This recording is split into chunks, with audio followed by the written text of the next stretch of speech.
11, 12, 18.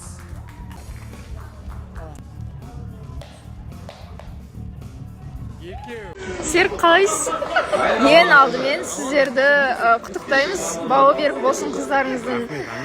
Қыздың әкесі болу деген қандай екен? Тамаша. Тамаша. Содан реакцияңыз әлсіреп бара жатқан сияқты, Реакция бар ғой, мен бұндай затты бірінші рет істеп тұрмын да, мен жақын тұрып қалғанмын ғой деймін. По-моему, енді білмеймін. Чуть подальше тұру керек. Бірінші рет істеп тұрғаннан кейін дұрыс тұрмадым. Сіз просто уже әкесіз, басылғансыз. Мен әлі жаспын. Жастарға Әлі жассыз. әлі фора беремін мен. Сондықтан мені кәріге саламаңыздар.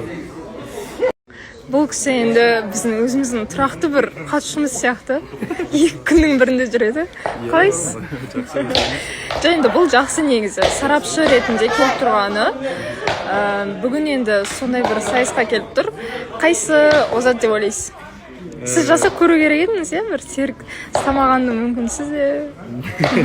Менің басыма әбден күлетін сәтсіңіз, мен өзім таңдап алдық біз. Бұл кісі реакция деді, мен қазір келесін айта берейін ба? Жоқ, айтпаңыз.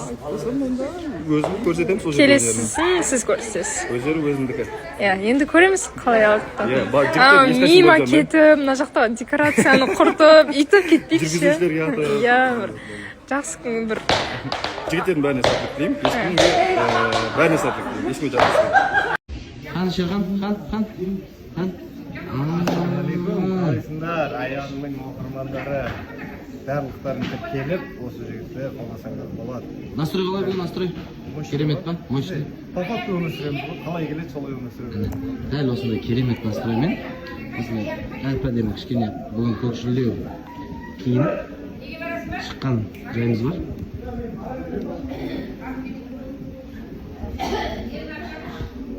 Ассалаумағалейкум, барлықтарыңыз амансыздар ма? Біз келдік, эфирге дайындық болып жатыр. Кешегіден кейін аяқтарын қалай жіктер? Бәрін аяқтары ауырып отыр негізі. Тимур. Ассалаумағалейкум. Қой, аяқ күшті. Өйтіп отырып тұра аласың, кім отырып тұра алады көрсетіңдерші. Ал ассалаумағалейкум баршаңызға. Белден төмен дым. Айпай, сезе алмай жатырмын. Бөлек. Сол үшін спортпен айналысу керек, айтамын ғой. Міне жігіттердің сұлтаны ханзадалары, келесі жылы ханзада болатын жігіттер. Біз осы жолы не бердік? Фора беріп жатырмыз. Фора дейді. Сұлысың бауырлар. Қуаныштымыз. I love you. Ассалаумағалейкум ағайындар, қалайсыздар? Бүгін ханзадалықтың спорт сайысының екінші кезеңі болады. Жіберіп алмаңыздар. Тима негізі спортпен айналысам деп азында жүгіреді, соны спорт деп жүр ғой. Азанда жүгіру спортқа жатпайды бауырым. Кешке тағы бір тірліктер бар ғой істейтін. Спорт қой ол да. Ұйықтап барып жүгіру керек те, ұйықтамай қазір 8-де жүгіруге ұйықтап қалам деп барып жүгіреді, одан кейін мал болып қала береді. Жан болады мен спортпен айналысып жүрген, бұл білмеймін енді. Спорт ол жамбат қара күш қой, қара жұмыс жасайды. Мен айттым ғой баста, мына Бекзат пен Тимур қаншашыншы орын алатын маған қызық деп ше. Міне уже көп сөйлейтіндер осындай болып қалады. Ассалаумағалейкум жандарым, алтындарым, қалайсыздар?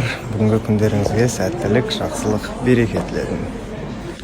Эфирге келіп қалдық, Құдай қаласа. Бүгін ханзадалықтың 4-ші кезеңі.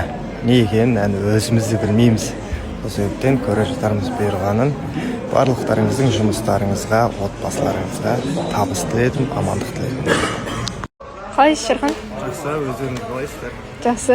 Шерхан, сіздің ойынша қазіргі таңда ең әлсіз келе жатқан ханзадамыз кім? Әлсіз деген қалай болады екен? Негізі әлсіз жігіттер жоқ шығар бізде. Айжанның әлсіз деп айтасыз. Олар болмас жерге Айжанды тұла берсін. Тұға берсең. Ол мені тұға береді ғой, олар болмас жерге. Просто мынандай ғой, негізі осы байқауда ең төмен балалға мен едім ғой, ең бірінші сайыста ше. Бірақ саталап, мен шығып келе жатырмын. Кеп қалдым біраз жерге. Деген адамдар да. Менің ойымша Абылай, Тима, Бекзат шығар. Тимур, қалыңыз қалай? Жақсы, өздеріңіз қалай? Кешегіден кейін бір сағыңыз сынып жаман болып тұрған жоқсыз ба? Жоқ, негізі кеше біреуінен 2, біреуінен 3 алдым. Енді бұлай есептегенде өзінің пайым бойынша. Негізгі ұпайлардың бойынша кеше именно спорттан бірінші орында тұрған сияқтымын 2 сайыстың қорытындысы бойынша. Себебі нәтижелеріңіз ұнады? кешегі нәтиже иә. Ну енді қой көтеруде негізі кеше рекорд қоямын деп ойладым. негізі қой көтеруден өзім ойымда шыққан жоқ негізі. Қой көтеруді қарап отқан кезде бір оңай сияқты болып көрінді маған. Негізі бір 50-ден асырсам ба деген ой болды. Ну көтерген кезде бірақ енді қиын нәрсе екен. Енді бұйырғаны алдағы уақытта көреміз. Қазіргі таңда ең әлсіз болып келе жатқан қатысушы кім? Енді 3 күн өтті ғой. 3 күннің қорытындысы бойынша енді ол есеп бойынша әрине мен әркім өзінің несін біледі ғой, ұпай сандарын. Есептегеніне қарағанда әзірге артта кеткен мен. Ал ұпай санын емес, жалпы былай өзіңізге көзқарасыңыз бойынша.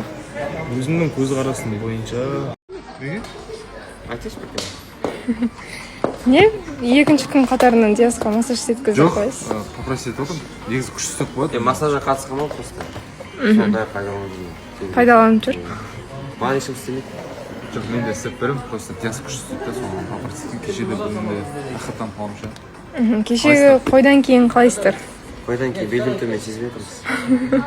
Жүрістерің жаман сияқты. Ана жерден бастап, мойыннан бастап, сол мен мынау арқада мышцалар ауырады да, аяқ қатты ауырады. аяқпен көтеріп, мойынмен көтеріп жүрмін. Просто ана кеше қимылдай берді да, соған күш кетіп қалды негізі. Сонымен Кеше қанша рет көтердіңіз? 25. 25. Қалайсыз? Көзің жауып кетті дейсіз ба? Я, Наоборот, күннен кейін жақсы болып кетір ғой. ой, үйтіп ашпаңызшы. Жаман болады. Сіз очки шешпей ақ қойыңызшы болмаса. Жаман болып тұр екен. Енді бір емін қалдап бастадыңыз ба? Емін қалдап бастадыңыз ба? Бірдеңе сеуіп жүр ме? Айданның ем деп жатыр.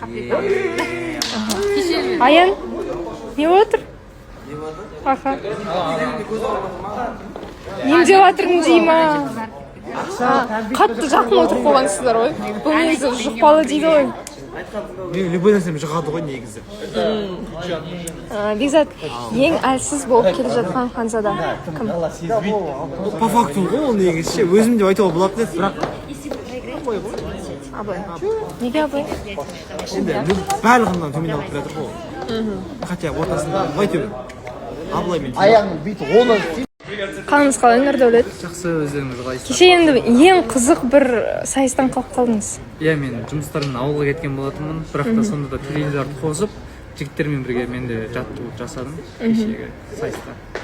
Енді мықты жігіттердің барлығы. Кім ең мықтысы болып шықты деп ойлайсыз? Енді барлығы мықты. Біреу енді планкадан слабый болып тұрса, қой көтеруде мықты болды. Қой көтеруде мықты болып тұрса, планкадан кішкене слабый болып деген сияқты. Ал жалпы осы сайыс бойынша ең әлсіз келе жатқан Ханзада кім? Жалпы сайыс бойынша ма? Иә. Сіздің ойыңызша? Әлі де мүмкіншілік бар өсіп кетуге. Әлі алдыда турлар көп, сол себепті жігіттерге сәттілік. Негізі барлық мотивацияны сіз беріп жүрген сияқтысыз. Беріп тұрамын ғой? Ja, айтып жатырмын жігіттерге, әлі өзгереді бұл. Бал деген өзгереді. Халықтың дауысы бар, әлі турлар бар алдағы уақытта. Сол себепті мүмкіншілік әлі өте көп. Қалыңыз қалай дейсіз? жақсы. Кеше спорттан көп үміт күткен адамдардың бірі өзіңіз. Енді өзіңізге ұнады ма өзіңіздің ұпайларыңыз? жоқ, негізі былай қарап тұрсам қой оңай болып көрінеді сыртқа, бірақ қиын екен. 25-тен кейін өліп бараттым енді. Қанша жасадыңыз? 32 істедім. 25-тен кейін біраз істепсіз ғой? Иә, анау Бекзат 31 істеген соң соған астан болып тұр әйтеуір 1 очко болсын деп 32-ге дейін жеткіздім, бірақ 40-қа дейін жете алмай қалдым өкініштісі. Сол енді анау мен мынау денелерім ешқайсы ауырып тұрған жоқ, аяғым ғана кішкене сыр беріп қалды, одан кейін мен қойдым. Абылай бәрі. Диас, енді сіздің ойыңызша жалпы сайыс бойынша кім әлсіз болып келе жатыр?